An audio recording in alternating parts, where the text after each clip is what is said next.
जुनैद की धोखाधड़ी से आहत थी ये लड़की। बड़ी जानकारी इस समय मिल रही है। सुसाइड के बाद आरोपी जुनैद गिरफ्तार हुआ है।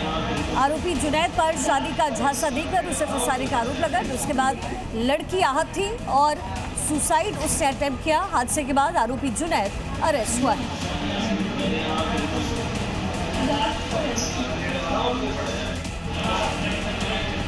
करते हैं पश्चिम बंगाल की, क्योंकि पश्चिम बंगाल में आज कैबिनेट विस्तार का दिन है। शुभेंदु मंत्रिमंडल का आज विस्तार होना है। शुभेंदु कैबिनेट का पहला विस्तार होगा। 35 विधायक मंत्री पद की शपथ लेने जा रहे हैं। तो आज शुभेंदु सरकार की कैबिनेट का विस्तार होगा और 11 बजे का समय है। बंगाल की शुभेंदु सरकार का कैबिनेट विस्तार सुबह 11 बजे, जिसमें महिलाओं, पिछड़े वर्गों और इसी के साथ उत्तर बंगाल के जितने नेता हैं उन्हें खास तरजीह देने की कोशिश की जा रही है।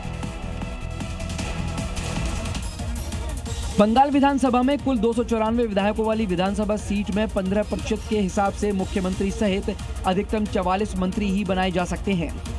शुभेंदु सरकार में फिलहाल 38 और मंत्रियों को शामिल करने की गुंजाइश है। रिपोर्ट की माने तो करीब 20 नए विधायक समेत कुल 35 नेताओं को मंत्री बनाया जा सकता है।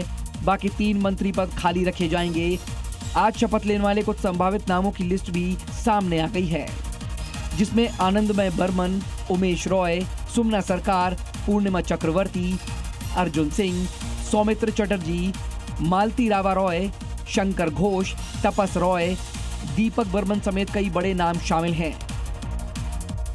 खबर दिल्ली से है, जहां पर बीजेपी अध्यक्ष की बड़ी बैठक है। सभी राज्यों के बीजेपी अध्यक्षों से आज चर्चा होनी। राज्यों के महासचिव इस बैठक में मौजूद रहेंगे। मोदी सरकार के क्योंकि 12 साल हैं, तो ऐसे में इस पर भी चर्चा होगी। सरकार के 12 साल पर होने वाले जश्न की किस तरीके से तैयारियां की जाएंगी, इसको लेकर भी चर्चा होगी। मिशन 2027 चर्चा का एक अहम मुद्दा होगा। इसी के साथ ही राज्यसभा के चुनाव भी आने वाले हैं, तो बीजेपी की आगे की रणनीति क्या होगी, इस पर चर्चा दिल्ली में होने वाली है। नितिन नवीन बैठक करेंगे। टीएमसी नेताओं ने ममता और अभिषेक बनर्जी की टेंशन और बढ़ा दी, क्योंकि अभिषेक बनर्जी और कल्याण बनर्जी पर हमले के बाद ममता बनर्जी की बुलाई गई बैठक में 80 में से सिर्फ 20 विधायक ही पहुंचे। जबकि हालिया चुनाव में ममता बनर्जी की पार्टी के 80 विधायक जीते हैं, लेकिन मीटिंग में 60 विधायकों के ना पहुंचने से टीएमसी में टेंशन फैल गई।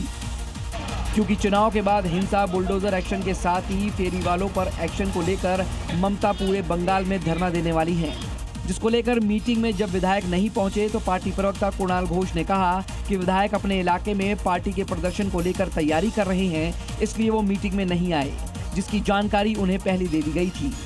अब कर्नाटक में सरकार गठन की तैयारियां तेज हो गई हैं। दिल्ली आ सकते हैं डीके शिव कुमार, ये खबर है। तो कांग्रेस नेतृत्व से मुलाकात करेंगे। मंत्रिमंडल गठन पर चर्चा हो सकती है और चर्चा ये भी है कि 3 जून को शपथ ग्रहण समारोह होगा। तो आपको बता दें, डीके शिव कुमार दिल्ली आ सकते हैं और यहाँ कांग्रेस हाईकमान के साथ बैठक कर सकते हैं। इन्हीं मुद्दों को लेकर कांग्रेस हाईकमान से चर्चा के लिए आज डीके शिव कुमार दिल्ली आ सकते हैं।